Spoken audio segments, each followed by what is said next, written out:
À Amiens, on est naturellement tourné vers les espaces verts, le grand air, bref, la nature. Ça commence avec le parc Saint-Pierre. Conçu par l'architecte Jacqueline Hosty, il devrait connaître un petit lifting pour l'été prochain. L'objectif serait de créer des installations pérennes pour un été à Amiens sans que cela ne dénature le parc.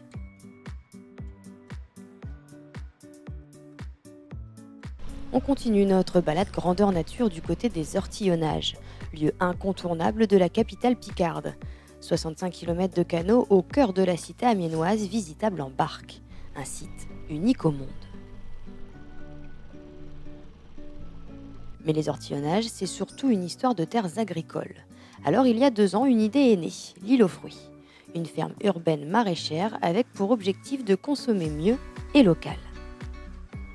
Amiens qui bénéficie d'un potentiel important avec ses 250-300 hectares d'espace naturel en plein cœur de la ville que sont les ortillonnages. Donc la volonté de s'inscrire en faux par rapport à ce constat et de relancer des productions plus locales. Elles existent mais pas suffisamment.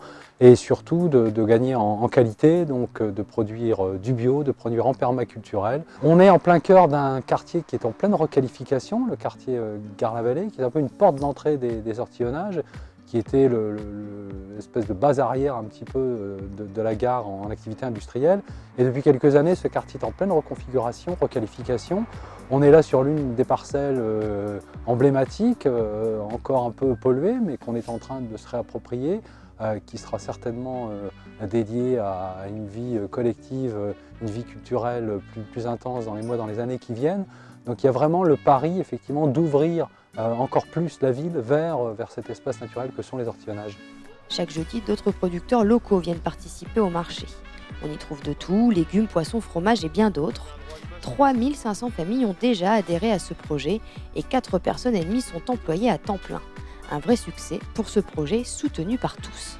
La bienveillance des acteurs locaux, qui soient institutionnels, à la mairie, la métro, le département, la région, mais également les professionnels, à la chambre d'agriculture, les maraîchers, tous ces acteurs-là ont regardé de manière assez positive ce qu'on faisait. Donc du coup on peut progresser grâce à leur aide, mais on peut également s'orgueillir d'emmener avec nous une partie de la population. Chaque semaine, entre 600 et 800 personnes viennent chercher leurs produits et profiter aussi des animations proposées en parallèle.